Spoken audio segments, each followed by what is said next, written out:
Ótimo, gravando agora. Isso. Então, boa noite a todas. Temos alguns professores aqui conosco, mas eu tomo a liberdade de nos chamarmos todas aqui pelo feminino, porque somos uma maioria de mulheres, de professoras. Então, os professores não se sintam de maneira nenhuma ofendidos por conta disso, né? E até uso um pouquinho a Débora Diniz para dizer, né? Ela faz a escrita no feminino. E ela diz assim: não quero ofender a gramática, menos ainda você. É só uma tentativa de fazer a conversa mais próxima, né? E vale seguir a norma, mas também revirar a norma pelo avesso, ou só fugir um pouco do senso comum.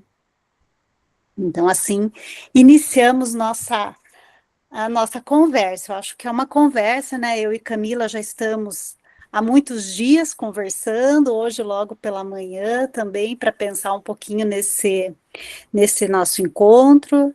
Então, como a Gi falou, vou me apresentar. Meu nome é Betina, eu sou professora aqui na Unicentro, em Guarapuava, e sou de formação inicial em ciências biológicas, licenciatura. Atuei também no ensino básico por quantos 15 anos mais ou menos, e fiz o meu doutorado, meu mestrado e doutorado na UEPG, depois na UEL. E quando eu iniciei meu doutorado, eu comecei os estudos de gênero, inicialmente, depois fui trazendo também os estudos feministas para as minhas pesquisas, e hoje penso nas interseccionalidades também, junto com os estudos de gênero, feministas, para pensar o ensino, especificamente o ensino de ciências, o ensino de matemática. Então, é por esse caminho que eu ando, né? E também na graduação trabalho com a disciplina de estágio supervisionado. Isso me faz ficar muito próximo das escolas, né? Então, eu sempre estou dentro de uma escola junto com as minhas alunas. E também estou próxima do NAP por conta do Clube Meninas na Ciência, né? Do Clube de Meninas. Me aproxima também do NAP. E junto com a Camila, com a Leila, que não está conosco na organização dessa aula, mas esteve conosco na organização do capítulo, que logo, logo vocês também vão receber, e que essa aula e essa conversa que nós vamos ter hoje foi produzida a partir então desse capítulo. O B, não sei se você quer já entrar, depois eu me apresento, ou se... Não, acho que podia se Tá, apresentar, se você não se importar, daí depois eu volto. tá. Então, boa noite para todas as pessoas. O meu nome é Camila, eu sou professora na Universidade Federal do Paraná, no Departamento de Química aqui em Curitiba. A minha formação inicial é na licenciatura em Química, eu acabei tendo toda a minha formação no interior de São Paulo, sou paulista e acabei fazendo a minha formação toda pelo interior de São Paulo.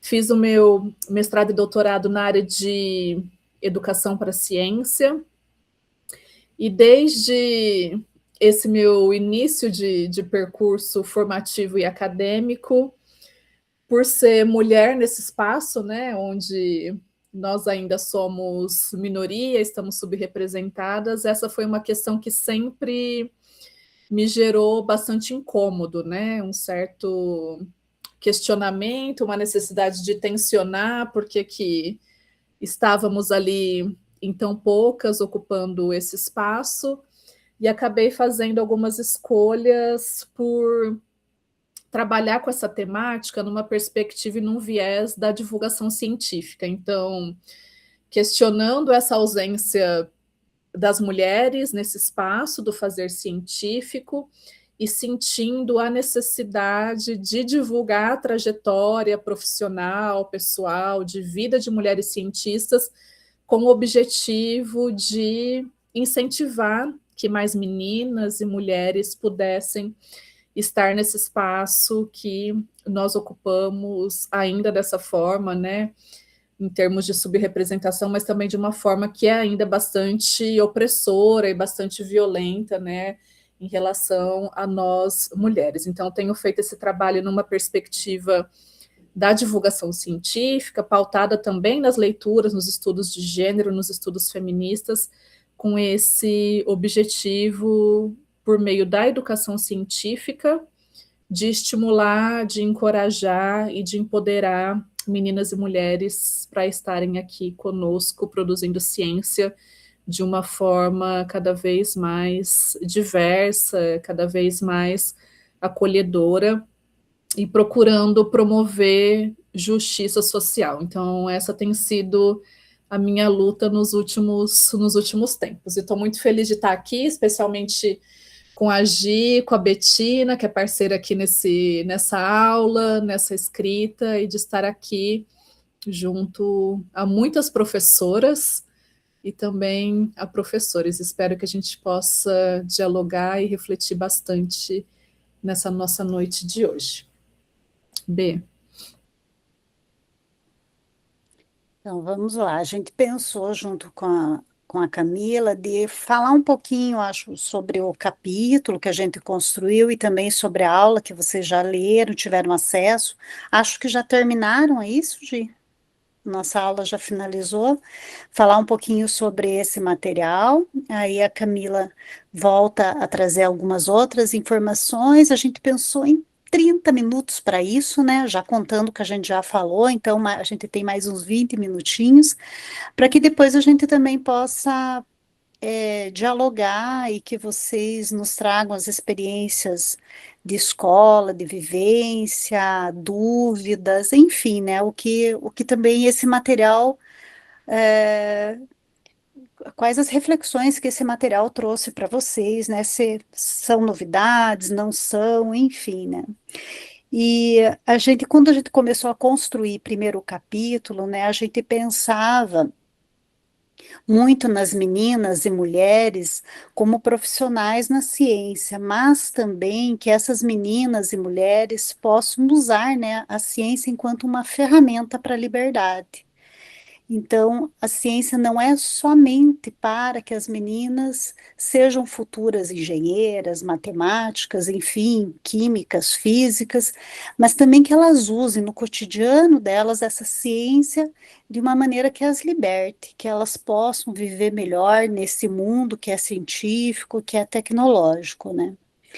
E logo no início, então, do nosso capítulo, a gente faz um pouquinho uma reflexão sobre essa participação das mulheres na ciência, pensando que a mulher na ciência, historicamente, ela sempre participou de alguma maneira como produtora de conhecimento, né? Ela nunca foi alguém à parte, só que quando a gente pensa nessa ciência moderna, também a gente está pensando num contexto europeu, essa ciência era produzida dentro das residências, principalmente dentro de residências de classe média, média alta, né? Que tinham essa condição de não precisar trabalhar, porque não era considerado um trabalho, e de conhecer. E as mulheres estavam nesse contexto. Quando a ciência foi se institucionalizando, indo para as universidades, a presença das mulheres foi se tornando mais difícil também, porque esses locais se tornaram proibidos para muitas dessas mulheres, né? E aí também quando a gente pensa nessas mulheres, a gente também está pensando em corpos específicos. Nós estamos pensando em mulheres brancas, do século XVII, XVIII, né? Não eram todas as pessoas que tinham acesso e o privilégio, né, de poder parar a vida, de saber ler, né, de ser alfabetizado. E a gente sabe que o acesso para que você tenha acesso à ciência até os dias atuais, a gente precisa de muitas ferramentas, né? Nós precisamos saber ler, a gente precisa saber interpretar, a gente precisa poder entrar numa universidade. Então, até hoje, nós estamos numa luta ao acesso a esses espaços, né? Hoje a gente sabe que a entrada de meninas e mulheres nas universidades estão na sua maioria, quando a gente pensa numa mulher genérica, e se nós formos pensar em relações interseccionais, a gente vê que ainda há muitos obstáculos que a gente precisa lutar, né? Então, hoje a gente tem nas universidades, por exemplo, sistemas de cotas, e entre outras políticas públicas que permitem também não só a entrada, mas a permanência das pessoas dentro da universidade, né? Então, é bastante complexo a gente pensar nisso, né? Quando a gente olha dados e diz, mas hoje mais de 50% são mulheres nas universidades fazendo cursos enfim, todos os cursos, né? Aí a gente começa a refletir, mas quem são essas mulheres? De que classe social? De que cor? De que região do Brasil? Então, também são questionamentos que a gente precisa fazer enquanto professoras, que temos muitas alunas de diferentes origens, de diferentes classes sociais, então será que é para todas esse acesso? Como esse acesso se dá? Como que nós reconhecemos essas meninas? Então a gente começa fazendo essa reflexão, né, histórica em relação ao acesso à ciência, né? E alguns elementos também que a gente traz nesse texto e no material que foi passado para vocês é dois filmes. Eu lembro do filme Radioactivity, agora eu lembrei de um outro, mas não lembro se eu coloquei no material, que fala um pouquinho da história de Marie Curie, né, e desses obstáculos que ela, naquela ciência daquele tempo, foi eliminando, alguns nem percebendo esses obstáculos que iam se colocando na vida dela, e que o filme de alguma maneira representa, com toda a sua licença poética, porque ele também é um filme de entretenimento, ele não é um filme educativo, mas que ele permite pensar nessas relações. Hoje também temos alguns artigos científicos que fazem essa análise, tanto do conhecimento físico, né, que aparece nesse filme, quanto da história de vida e das relações de gênero que essa mulher perpassa durante a vida. Um outro filme bastante interessante é o Estrelas Além do Tempo, que fala sobre a primeira ida ao espaço, né? E acho que é a primeira ida ao espaço, né? A primeira ida à Lua, né?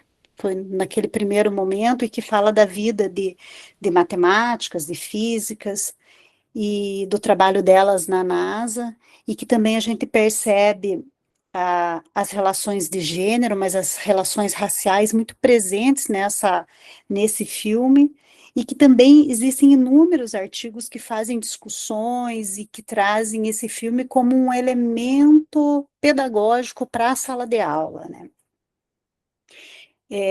Lembrar também, eu acho importante, da Lei 10.639 de 2003 e da Lei 11.000, a complementar 645 de 2008, que prevê uma relação antirracista em todo o ensino básico.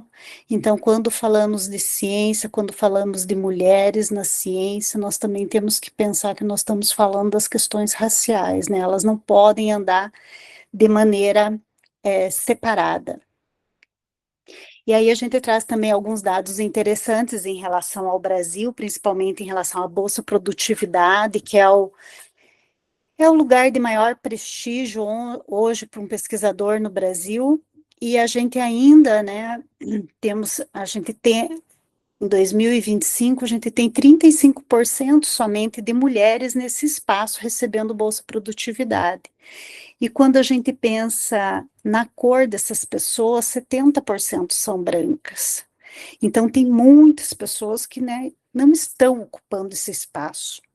E eu gosto muito de uma fala de uma filósofa argentina, Diana Máfia, que ela diz assim: não ocupar esses espaços não é só um problema para as mulheres, mas é um problema para toda a humanidade, porque quando só um determinado corpo produz conhecimento, isso é uma maneira hegemônica de se pensar no mundo. E se a gente pensa de um modo só, a gente também só produz um tipo de conhecimento, e isso abala a nossa democracia também. Então, a gente repensar que não é só a presença nesses espaços, mas é a presença e a produção de conhecimento. Quem são essas pessoas, que corpos ocupam essas pessoas que produzem modos de ser e de estar no mundo. Né? E aí a gente traz também dois conceitos dentro desse material, que é o conceito de teto de vidro, que é aquele que impede as pessoas de entrarem, né, na ciência, e aí a gente pensar mulheres e outros grupos subalternizados e ocupar esse espaço, e também o labirinto de cristal, né, que simboliza aqueles obstáculos que são pouco percebidos, né, às vezes é uma fala, às vezes é uma maneira de agir, e isso acontece tanto no espaço da universidade, mas a gente pensar isso também nas nossas escolas.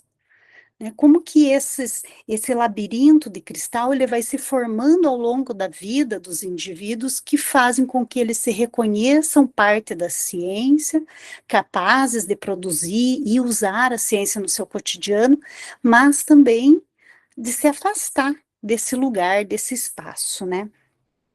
E até a gente traz no material algumas frases, né? Meu professor disse, meu colega disse, que é um projeto que acontece na Universidade Federal do Rio Grande do Sul, né? E que eu coloquei uma das frases aqui: para uma menina, até que você é muito inteligente. Então, parece uma coisa assim tão sutil, mas isso é um labirinto de cristal que faz com que as meninas vão se entendendo, compreendendo que aquele espaço não é um espaço para elas, né? Mas a gente tem que pensar também, né, que o que nós, enquanto professoras e pesquisadoras, e aqui quase todas que estamos aqui, temos os clubes de ciências, né, somos orientadoras desses clubes de ciência, e estamos fazendo ciência em diversas áreas do conhecimento, junto com meninas e meninos, né? Porque quando a gente também fala dessas epistemologias feministas, em nenhum momento a gente está dizendo que é para deixar de dar atenção para os meninos, não é nesse sentido, mas que seja uma ciência mais plural, uma ciência para todas e todos, né? E, e nesses espaços, o que nós podemos também fazer, quais cuidados a gente pode ter para que essas pessoas se sintam à vontade nesses espaços, né?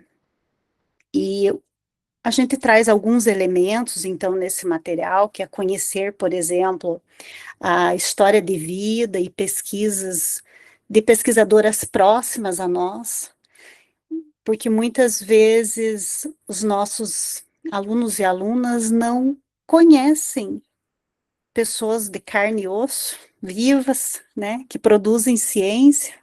A gente faz o questionamento, mas quem é cientista? É o Einstein, é o Newton, mas você conhece algum cientista? Não. Né, e essa pergunta eu fiz quando eu trabalhava ainda na UEPG, em Ponta Grossa, para uma escola que era do ladinho da UEPG. E essas crianças, né, adolescentes, não citaram o EPG como um espaço de produção do conhecimento. Eles citaram a NASA, o Instituto Butantan e a Fiocruz, né? E de 200 alunos, 9, 10 fizeram essas citações. Os outros 190 não sabiam aonde produzir conhecimento, e muitos deles passavam dentro da UEPG, inclusive, para chegar na escola. Então, aonde que nós, né? E aí eu faço questionamento para mim, para a Gisele, para a Camila, mas também para todas vocês, onde que nós nos perdemos nessa comunicação com os nossos alunos, se todos os dias nós ensinamos ciência na escola, se nós divulgamos ciência nos meios de comunicação, e os nossos alunos não conseguem, né, os nossos adolescentes não conseguem compreender esses espaços que estão tão próximos a eles e elas como espaços de produção do conhecimento, né? E penso que, ultimamente, a Camila vai falar mais sobre isso, tem aumentado muito essa divulgação, esse falar. Eu acho que isso foi um problema que surgiu durante a pandemia, que é o desacreditar na ciência, e aí parece que também houve um contradiscurso dizendo, gente, a ciência é feita por pessoas, as pessoas são brasileiras, temos mulheres, temos homens, né? E hoje nós temos vários projetos no Paraná, fora do Paraná, que tem essa preocupação da divulgação do conhecimento científico, da divulgação do conhecimento produzido por mulheres em diversas instituições e em diferentes áreas do conhecimento, né? E penso assim, para finalizar também a minha fala, que o clube é esse espaço, né, de reconhecimento da ciência como uma possibilidade para a gente entender e pensar esse mundo que a gente vive, né? E aí depois a gente continua a conversa. Passo para a Camila. Maravilha. Eu adoro ouvir a Betina, gente. Não sei se todo mundo fica assim, mas eu sempre fico muito, muito cantada e muito admirada te ouvindo, Bê. Eu vou... Gi, não sei se eu consigo compartilhar aqui rapidinho uma apresentação. Será que consigo? Consegue. Uhum. Tá, então deixa eu pegar aqui. Será que foi? Não ainda. Ainda não apareceu. Ah, não está habilitado aqui para mim, não, Gi. Você quer me enviar, então eu abro aqui? Estranho não tá habilitado. Que ele não está aparecendo. Quando você vai ali embaixo em compartilhar tela... Ele não está permitindo, ele não está habilitado o compartilhar aqui para mim. Não sei se eu preciso entrar num modo de... Deixa eu tentar, se eu consigo a tela inteira, ver se vai. Acho que agora a tela eu consigo, Gi. Não sei se você habilitou alguma coisa aí, mas a tela acho que vai. Não apareceu, Camila. Foi, né? Está aqui, aham. Tá. Então eu vou passar muito rapidinho nesse sentido, né, do que a professora Betina já falou, porque a nossa reflexão é justamente provocar esse pensamento e essa ação sobre mulheres cientistas nas escolas, né, as escolas e os clubes especificamente, sendo esse espaço onde a gente vai tratar dessa temática, né, particular das mulheres cientistas e todos esses aspectos que estão associados quando a gente fala desse tema.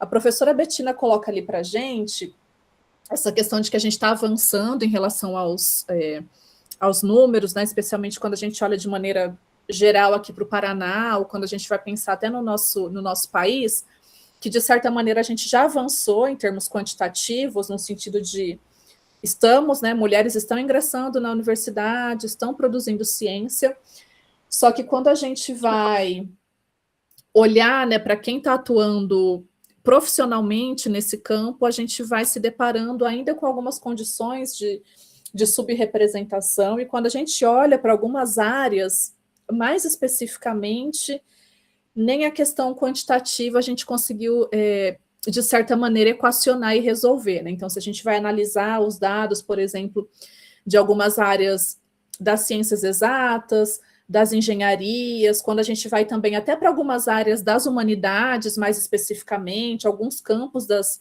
ciências biológicas ou da saúde, a gente vai chegando ainda em um cenário de subrepresentação que vai mostrar uma série de questões para a gente, né? Quando a gente vai tentar entender esse fenômeno, que é um fenômeno ainda de subrepresentação, isso vai passar por muitas das dimensões que a professora Betina coloca aqui para a gente, né? E aí a gente tem notado um movimento que tem acontecido numa perspectiva internacional, que é esse movimento da Agenda 2030, que a gente tem falado bastante nessa agenda, especificamente aqui no contexto do Paraná Faz Ciência, dos clubes, enfim, e a gente vai se deparar com um objetivo dentro dessa agenda, que é um objetivo que busca promover a equidade de gênero, que é que a gente avance nesse sentido de empoderar todas as meninas e mulheres até o ano de 2030, por isso que a agenda chama Agenda 2030, e aí a gente faz uma reflexão do que a gente está fazendo, e aí a gente aqui, enquanto instituição, enquanto profissionais, enquanto nação, enquanto Brasil, enquanto Estado, para alcançar esse objetivo até o ano de 2030, estando agora no ano de 2026, né? Será que a gente vai, de fato, alcançar essa meta até 2030? Me parece que não, mas a gente tem feito algumas ações e iniciativas, como este curso, como os clubes de ciência que nós estamos desenvolvendo. E aí, nesse momento, nesse movimento que nós estamos vivendo, que é ali da proposição da Agenda 2030, que acontece no ano de 2015, a gente tem um marco que é bastante importante e que é fundamental que a gente discuta nas escolas, que é o Dia Internacional das Mulheres e Meninas na Ciência, que ele surge atrelado a essa Agenda 2030. Então, desde o ano de 2016, a gente passa a ter todo 11 de fevereiro como Dia Internacional das Mulheres e Meninas na Ciência. E aí, por conta desse movimento, que é um movimento internacional, a gente começou a perceber muitas iniciativas, muitos projetos, muitas políticas sendo começadas assim, a ser pensadas, estruturadas em relação a esse tema, que é a participação das meninas e mulheres na produção do conhecimento científico. E aí, todo ano, desde 2016, então, a gente tem o 11 de fevereiro como esse marco simbólico, onde diversos países, nessa data, passam a promover eventos e reflexões coletivas de grande alcance para a gente pensar os avanços e aqueles movimentos ainda que estão ali um pouco parados, situações que ainda estão estagnadas em relação a esse fomento, a esse estímulo da participação de meninas e mulheres no campo científico, porque a gente ainda tem uma situação que coloca a necessidade de termos essa data e de termos uma indução de ações e de políticas públicas para minimizar os efeitos da desigualdade de gênero.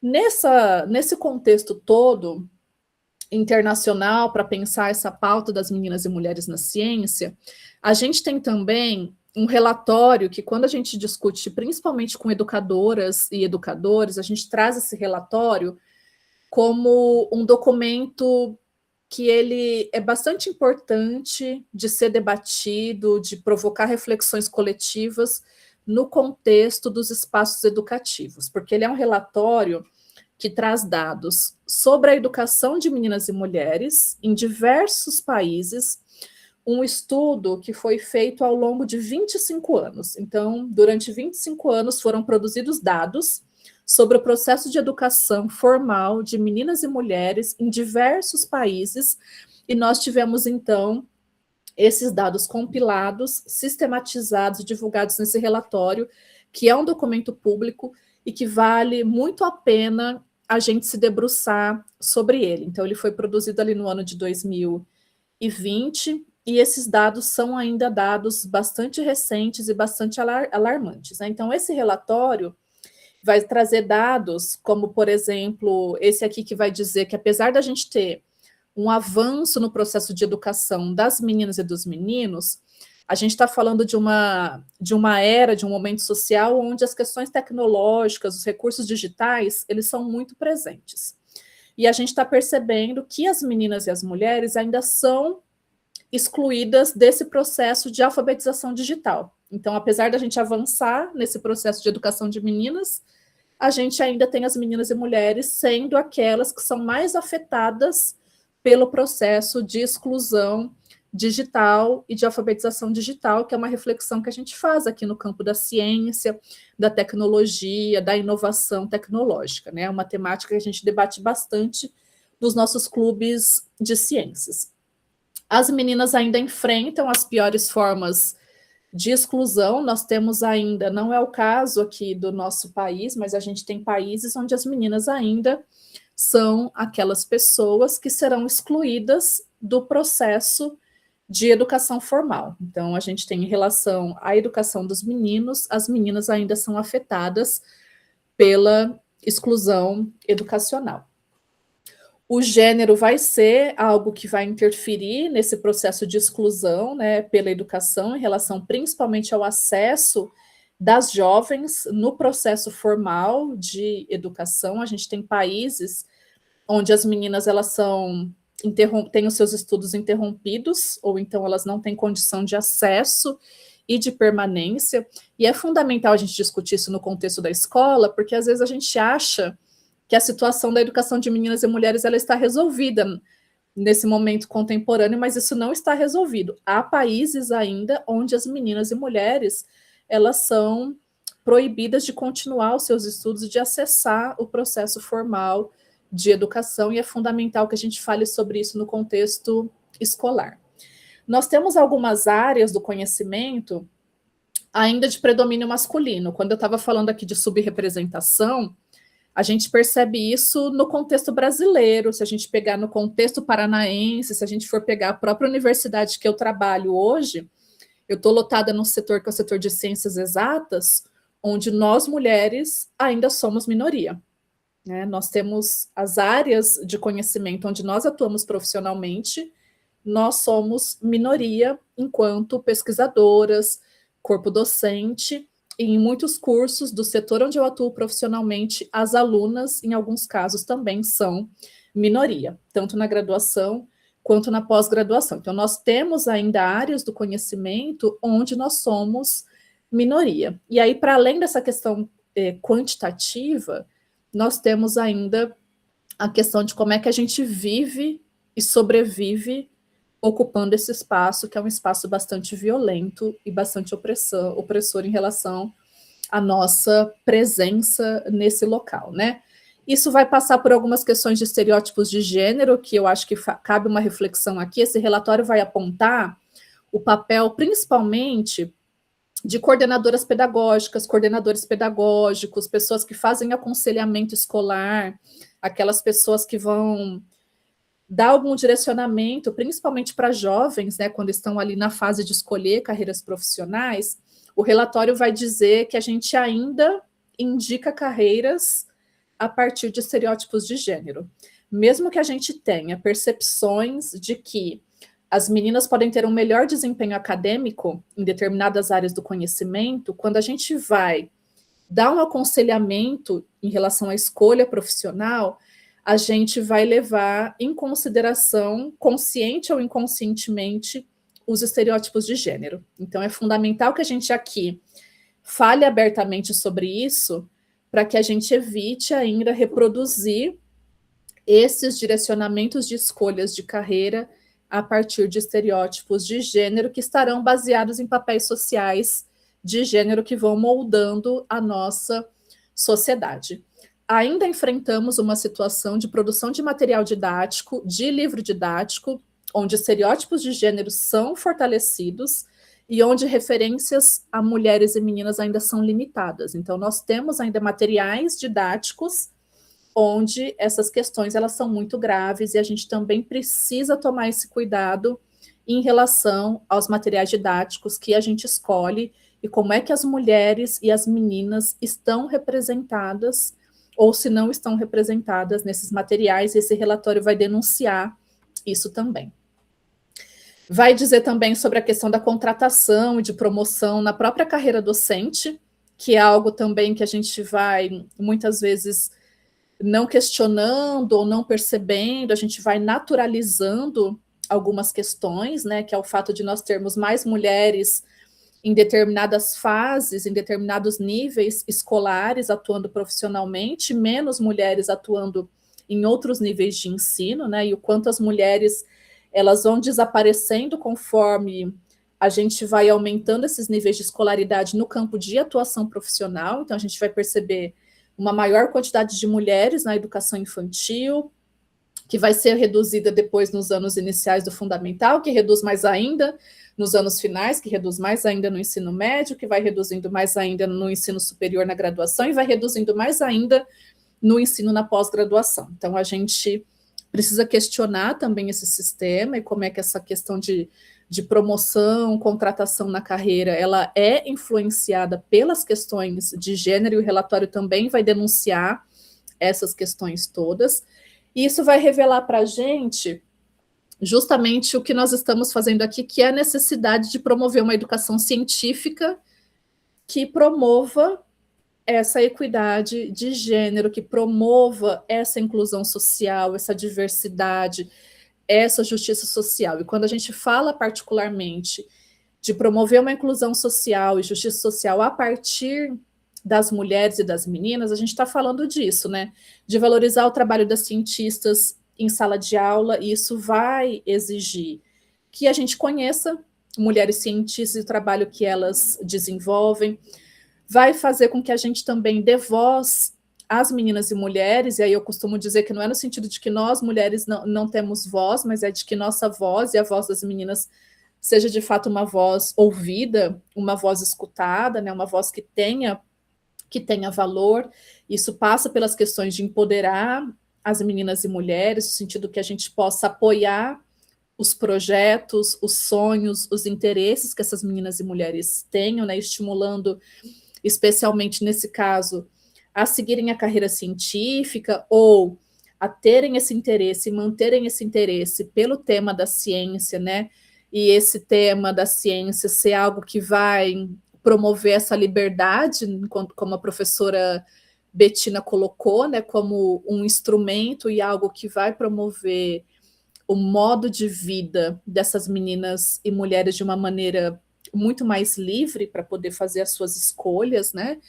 E divulgar a vida e a obra de mulheres cientistas, ampliando as referências femininas que nós temos, né? Então é fundamental que nós, enquanto educadoras e educadores, a gente passe a olhar quem são as referências das nossas áreas de conhecimento, quem a gente traz para a nossa sala de aula quando a gente vai falar de uma teoria, quando a gente vai falar de um tema do currículo. Quem são as obras, né, as pessoas que a gente traz como obras de referência para as nossas aulas? Quem a gente indica? Como é que isso está em relação ao nosso material didático? Que às vezes a gente vai reproduzindo discursos, reproduzindo literaturas, reproduzindo referências, sem questionar esse cenário, né? Então, porque eu tive esse modelo de ensino, eu tive esse modelo, né? Essa foi a pessoa de referência que eu usei na minha formação, e a gente acaba não dando oportunidade de trazer outros pensamentos, de trazer outras pessoas para desenvolver o currículo e os conteúdos curriculares das nossas disciplinas nas escolas. E aí é possível a gente trazer uma série de debates para a sala de aula, como a gente tentou colocar no material, né? Então, a gente pensar o gênero como uma construção social e cultural, os papéis de gênero, a desigualdade de gênero, que ainda é persistente, como é que o gênero vai influenciar a tomada de decisão, a relação entre gênero e trabalho, gênero e educação, as relações entre direitos sexuais e reprodutivos e saúde, são todos temas que são possíveis a gente trabalhar independente da disciplina curricular que esteja sob nossa responsabilidade nas escolas. A gente pode trabalhar isso numa perspectiva cognitiva, então, que as pessoas educandas elas possam entender esses conceitos de gênero, de igualdade de gênero, os direitos que são fundamentais para meninas e mulheres. Podemos trabalhar numa perspectiva socioemocional, de reconhecer e questionar essa percepção que a gente tem em relação aos papéis de gênero, e eu falo aqui, todas as pessoas envolvidas no processo educativo, as nossas alunas, alunos, as pessoas gestoras, nós que estamos ali na sala de aula, identificar e denunciar as formas de discriminação de gênero também é uma questão socioemocional que a gente pode e deve estimular nas escolas e atuar a partir disso, né? Então, quais comportamentos a gente pode provocar, quais comportamentos que a gente pode, de certa maneira, conduzir e estimular junto às pessoas educandas, né? Então, intervenções que a gente pode pensar para trabalhar na minimização dos efeitos da desigualdade de gênero. E aí nós também temos um amparo legal, que é muito, a gente colocou isso no nosso material, porque é uma lei muito recente, que é uma lei de 2024, que ela coloca, então, essa obrigatoriedade de que todas as escolas de ensino fundamental e ensino médio, tanto públicas quanto privadas, elas abordem a contribuição das mulheres para o desenvolvimento do conhecimento de todas as áreas. Então, em todas as disciplinas curriculares, é obrigatório que a gente passe a ensinar a contribuição que as mulheres tiveram para o desenvolvimento desses assuntos. Então, às vezes a gente não tem muita abertura para trabalhar com esse assunto nas escolas, por uma série de fatores, e a gente tem, então, apresentado essa lei que torna isso obrigatório para que a gente possa ter ferramentas, inclusive legais, para poder justificar e amparar aquilo que a gente quer fazer e promover nas nossas aulas, nos nossos clubes, nos outros projetos que a gente venha desenvolver no contexto das nossas escolas. E essa lei, a gente, além de colocar isso como obrigatório, ela também institui uma semana, que é a Semana de Valorização da Contribuição das Mulheres, que é proposta na lei para que ela aconteça na segunda semana de março. E aí a gente queria também, eu e a professora Betina estávamos conversando hoje de manhã, para saber o quanto essa lei ela tem circulado nas escolas de vocês e o quanto essa semana de março ela tem acontecido também nos espaços educativos onde vocês têm atuado. Será que essa lei ela é uma lei já de conhecimento das pessoas? As escolas de vocês elas estão incentivando, estimulando que essa semana em março aconteça? Estão acontecendo formações específicas sobre contribuição de mulheres para o desenvolvimento dos conteúdos curriculares de todas as disciplinas que nós temos no currículo brasileiro, no currículo do Paraná? Então, a gente queria finalizar aqui com essa lei também para que a gente pudesse saber e trocar aqui experiências com vocês sobre o que tem sido feito no contexto das escolas de vocês, né, pensando no desenvolvimento do currículo, e se também nos clubes de ciências essas atividades estão sendo realizadas a partir dessa legislação. Então, acho que era isso que a gente tinha, né, Betina, combinado para esse momento, e agora a gente tem um espaço para a gente conversar. Deixa eu parar aqui o compartilhamento da minha tela. Pronto.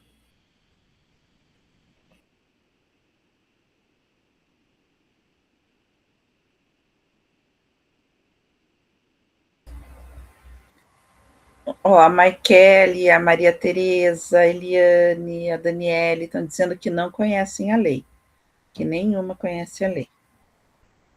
Maikele. Deixa eu aparecer aqui para falar. Ai, boa noite, colegas. Nossa, eu achei essa lei interessantíssima. Saber que ela existe para mim foi... Nossa, gente, se vocês soubessem, porque esse ano eu tive uma experiência muito ruim na escola.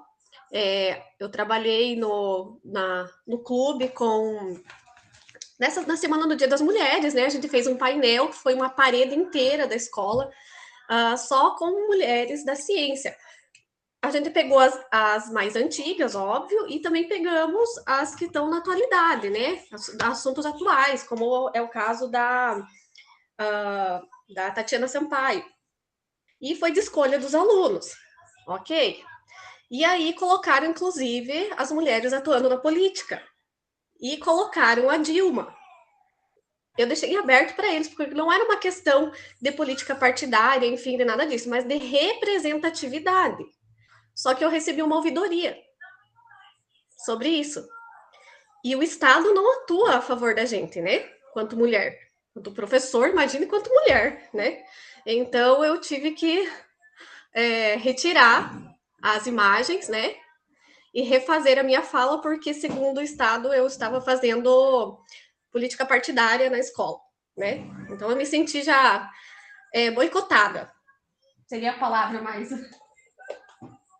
Só para compartilhar. Isso é lamentável, né, Maikele? Por isso que a gente também tem procurado fazer circular bastante essa lei, porque a gente está frequentemente também nas escolas falando desse assunto, e a gente sabe que muitas vezes a gente não tem abertura, né? E por isso que é bacana a gente saber da lei, porque aí a gente pode dizer, olha, mas eu tenho aqui uma legislação que justamente coloca que é obrigatório que eu tem que fazer esse tipo de trabalho, né? Então agora você vai questionar uma lei que é maior, né? Então é bacana a gente estar assim municiadas, né, dessas ferramentas, inclusive políticas, legais para que a gente possa se sustentar ali, né, e justificar o trabalho que a gente tem. Esse relatório de gênero também nos ajuda bastante, porque vai mostrando dados muito críticos, né, muito alarmantes, colocando a necessidade de fazer esse tipo de trabalho nas escolas, né.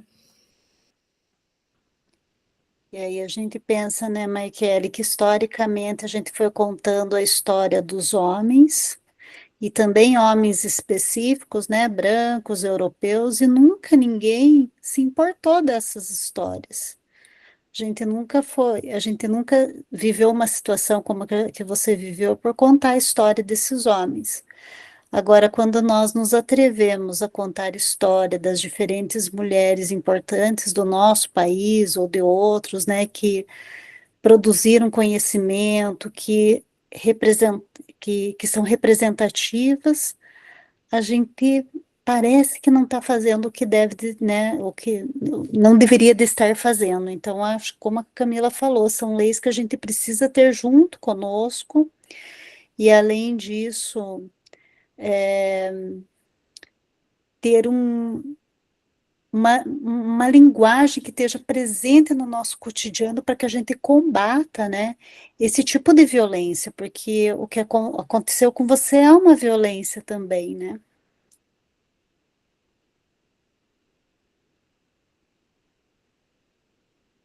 E é sempre lendo, estudando muito para que a gente possa entender esses processos, que às vezes eles são tão pulverizados, tão naturalizados, que a gente pensa assim, não, mas quem sabe não deveria de ter falado mesmo, né? Quem sabe decidir um pouco. Então a gente sempre duvida muitas vezes de nós mesmas. Ai, bem isso, prof. Usou a palavra que me representa, me coloquei em dúvida, comecei a duvidar do meu trabalho. Nossa, eu pensei, meu Deus, tô errando, né? A gente se coloca em dúvida o que a gente faz, isso é muito triste.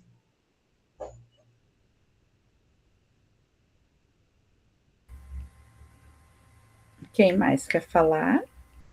Eu vou fazer, mas podem levantar as mãozinhas, uma de cada vez, né? Mas eu gostaria só de fazer um comentário em relação também ao material que a gente escreve. A gente conta a história de algumas meninas que participaram, né, de uma pesquisa científica. E, quer dizer, meninas que tinham naquela época a intenção de serem pesquisadoras. E aí a gente foi entender dessas meninas, 5 meninas, o porquê, né? Meninas, o ensino médico, o interesse de seguir carreira científica, o que que fazia elas pensarem nisso. E o principal, assim, motivo que aparece na fala de todas elas são as professoras. Então, e o encantamento da história das professoras, tanto da história de vida, da história da escolha da profissão, quanto da maneira de contar histórias sobre os conteúdos que elas tinham escolhido, às vezes outros conteúdos. Então, o quanto que nós, enquanto professoras, somos importantes na vida, né, dos nossos alunos, e o quanto que a gente inspira essas pessoas também, né? Então, o quanto que a nossa profissão é de uma responsabilidade tremenda, né? É, enfim, Janaína. Oi, boa noite. Comigo aconteceu uma coisa um pouco diferente do que aconteceu com a colega, porque eu dou aula numa escola estadual do campo e moro, né, sou assentada em um assentamento da reforma agrária, né? E aí, do lado do nosso colégio, aqui no complexo que a gente chama de sede, tem a escola latina, tem a escola estadual, municipal, e tem o casarão cultural. Então, no mês de março, a gente fez uma exposição com os retratos, né, de várias mulheres importantes. E tinha a foto da Dilma, né, tinha foto de outras mulheres, e eu deixei as crianças entrar, conhecer, perguntar, pesquisar ali, né, rapidamente quem era, e aí perguntei, agora cada um vai escolher uma dessas mulheres, vai falar um pouquinho o que viu, o que acha interessante, e a Dilma foi escolhida, uma delas foi a Dilma, né? As crianças do 8º ano, que são crianças de 14 anos, elas resolveram, né? Eu deixei livre para elas escolherem qualquer uma delas e elas escolheram, né? A Dilma, escolheram outra e escolheram uma das mulheres que mais chamou a atenção foi uma senhora que mora aqui no assentamento, que ela é bezedeira. Eu posso compartilhar a foto para mostrar para vocês? Ela faz deixa eu ver aqui, se eu abrir, deixa eu ver qual que é. Peraí, deixa eu ver onde que tá a foto. Deixa eu abrir a foto, que eu acho que eu não abri a foto direito aqui no meu arquivo. E eu achei interessante que ela é uma senhora bem de idade, assim, mas todo mundo gosta dela, porque ela já benzeu, acho que o assentamento inteiro. Ela benze de tudo. Ó, agora eu abri, agora eu vou poder compartilhar.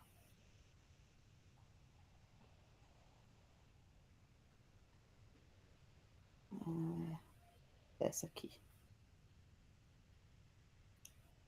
Essa foto aqui. Essa aqui. Deixa eu ver se eu abri direito. Estão conseguindo ver? Sim, aham. Ó, essa aqui é a Dona Alicinha, é conhecida Que como linda. Alicinha. Ela que benze, já benzeu acho que toda essa galera que está aqui. Né? E aí as meninas se encantaram, né?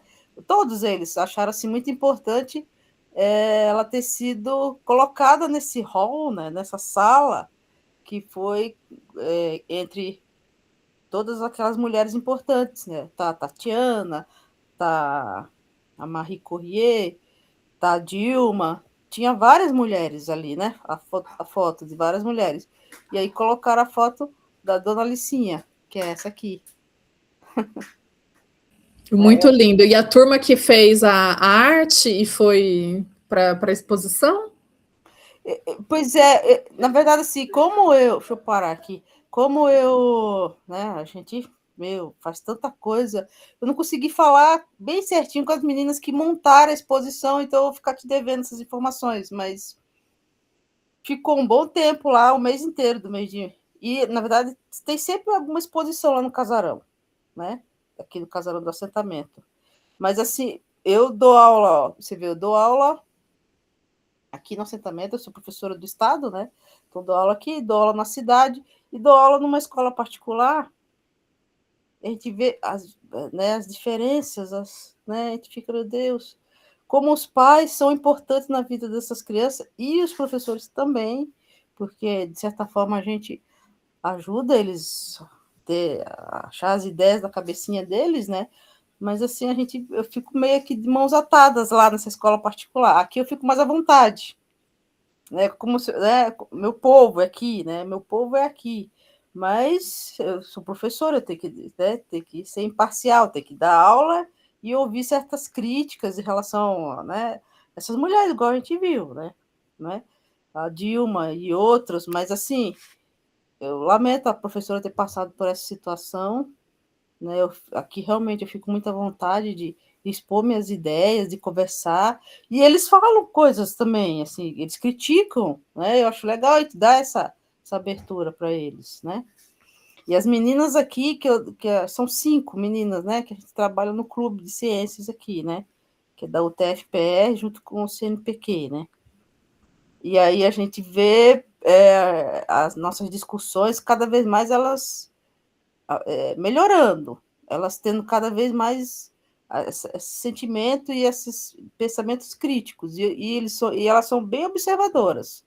Elas sabem exatamente professor, mas por que a gente nunca vê um representante, tanto mulher quanto afrodescendente? Realmente, é sempre minoria.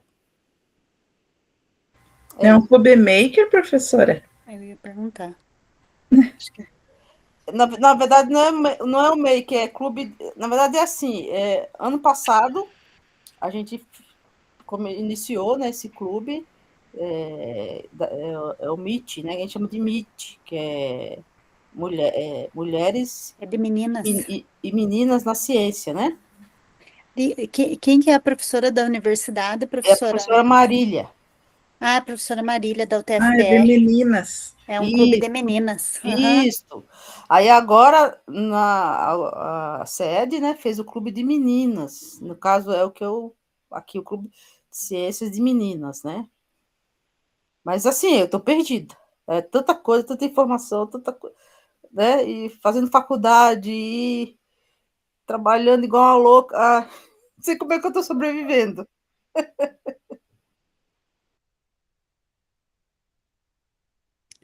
Obrigada por compartilhar. A professora Maikele levantou a mão. Queria dizer à professora Janaína que eu trabalho há 12 anos em escolas de assentamento e acampamento, que já trabalhei, né? Ainda a escola agora tem uma estrutura um pouquinho melhor, né? Mas já trabalhei dentro de barraco de lona, prof. Então, compartilho da sua experiência e reafirmo também que a professora falou que a gente fica mais à vontade realmente nesse espaço, que a gente não é subjugada pelas nossas ideias, pelo aquilo que a gente socializa com eles, né? E também que dentro desse movimento, né, da escola, inclusive a escola que eu trabalho é uma escola que tem o nome de uma mulher, né? Iraci Salete. Então, o movimento trabalha muito em cima do poder da mulher, né? Então, no movimento da mulher, tudo é em volta da mulher. A prof. Janaína vai sabe bem o que eu tô falando, né, prof? Eles empoderam muito essa questão da mulher. Inclusive, aqui na minha região, os assentamentos, os terrenos, né? Falando mais dessa política do movimento mesmo, os terrenos, quando eles são regularizados, eles saem no nome da mulher, ele não pode sair no nome do homem. Então, assim, eu acho isso o auge. Então, tão bonito, né? Então, e eu vivo esses dois momentos que nem a professora falou, né? Dois dilemas, né? Eu trabalho na cidade e também trabalho no campo, na escola do assentamento. Então, eu vivo essas duas situações que são bem diferentes, assim, né? Mas esse ano foi um acaso, talvez, de ter acontecido essa questão comigo, acho que foi um acaso mesmo, alguém que não entendeu a questão, né? Mas, enfim, como a denúncia é anônima, a gente nunca vai saber quem foi o anjo, né? Prof, e eu ainda faço parte do grupo de orgânicos. E no nosso grupo de orgânico também, as mulheres, os certificados e os projetos, é no nome das mulheres, então o dinheiro vem na conta das mulheres.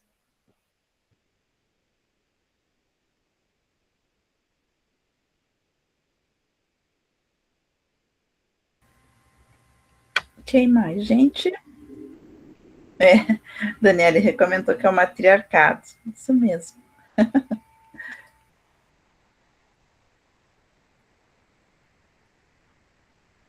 Tudo bem, Simone. Acho que a gente está encerrando, né?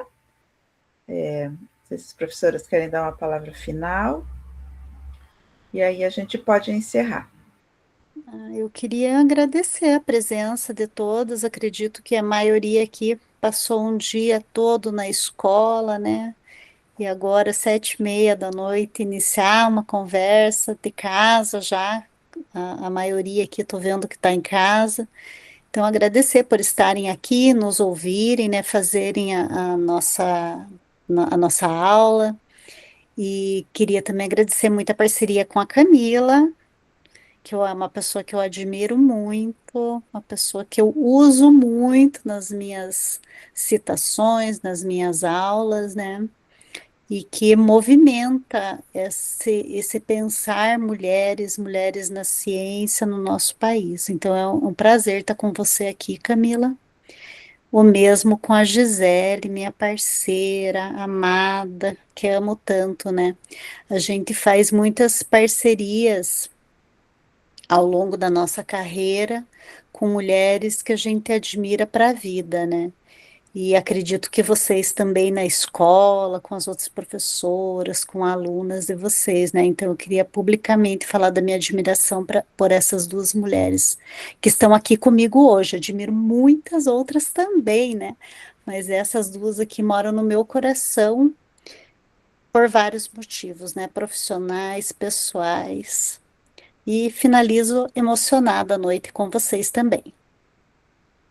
Obrigada. É isso, Bê, né? Muito emocionadas, e eu acho que esse momento aqui, ele diz muito e representa muito tudo aquilo que a gente acredita e a gente vem se dedicando, que é esse trabalho de se fortalecer em rede, né? Da gente encontrar força nessas relações com pessoas que lutam junto com a gente, que acreditam nas mesmas coisas que a gente, e que a gente aponta também caminhos possíveis, né? Que são caminhos construídos a partir de uma rede que é uma rede de afeto também. Então, a gente tem procurado trabalhar nessa perspectiva de que a ciência também ela é feita a partir de afetos, a partir de espaços de acolhimento, de espaços seguros, onde a gente pode falar o que a gente pensa, da maneira que a gente pensa, né? Se respeitar, se admirar e se acolher, e compartilhar o conhecimento como a gente está fazendo aqui, né? As nossas experiências. E eu também queria, nesse sentido, agradecer a todas as pessoas que estão aqui nesse movimento, nessa formação. A gente sabe o quanto isso também é, de certa maneira, um movimento de resistência, um movimento transgressor, né? Porque o sistema coloca a gente justamente para se afastar de espaços como esses, mas aqui a gente está resistindo bravamente e fazendo isso de uma maneira que a gente vem se fortalecendo e vem ampliando esse nosso espaço de atuação, e que a gente siga assim, né? Inspirando as meninas, trazendo elas para perto da gente, educando também os meninos, né? Assim, no sentido de que reconheçam e valorizem o trabalho que nós mulheres desenvolvemos, e que possamos estar aqui celebrando as nossas conquistas e aquilo que é nosso por direito, né? Então, muito obrigada a todas as pessoas, B especialmente, Gi, que são pessoas muito queridas, que já disse em outros momentos, e aqui também publicamente o quanto admiro vocês duas e sou muito feliz por estarmos juntas nessa e em outras tantas lutas. Muito obrigada. Obrigada, minhas queridas, também vou falar publicamente, então, que é um prazer trabalhar com vocês, e sou muito grata ao NAP por ter me dado a oportunidade de conhecê-las e poder trocar em várias coisas da vida, né, que não são nosso lugar, às vezes fica muito concentrado só no trabalho, né? Mas as pessoas do trabalho também podem nos trazer outras coisas, e às vezes tão maiores, né? Ou tão importantes, melhor dizendo, quanto. Então, eu também agradeço muito essa parceria com vocês. E agradecer às professoras que estiveram aqui. Nós ficamos no auge aqui com 39 pessoas, né? E nós temos um universo aí de mais de 300 inscritos. Então, obrigada por estarem hoje aqui conosco. A gente sabe que o pessoal vai ver depois, né? Mas essa troca e o que vem da conversa é de quem está. E eu achei muito significativo vocês falarem, as duas professoras que mais falaram aqui, são professoras que trabalham com escolas do campo, né? E isso também é algo peculiar, e que a gente não trata com a profundidade também que deveria. Inclusive, vocês me deram ideia para um tema do curso do ano que vem, se a gente tiver perna, porque a gente não trouxe essa fala, né, das escolas, especificamente do campo, e principalmente as de assentamento, né? Então, eu quero agradecer, desejar uma ótima noite aí nessa semana mais curtinha, nossa, né? E dizer que semana que vem a gente tem encontro de novo. Aí vai ser comigo e com a professora Kátia. A gente vai falar sobre as crianças, né, os meninos e meninas negras nos clubes. Tá bem? Uma boa noite para vocês e um abraço apertado. Obrigada. Beijos, fiquem bem, gente. Boa noite. Boa noite. Tchau, tchau. Boa noite, até mais. Boa noite, pessoal.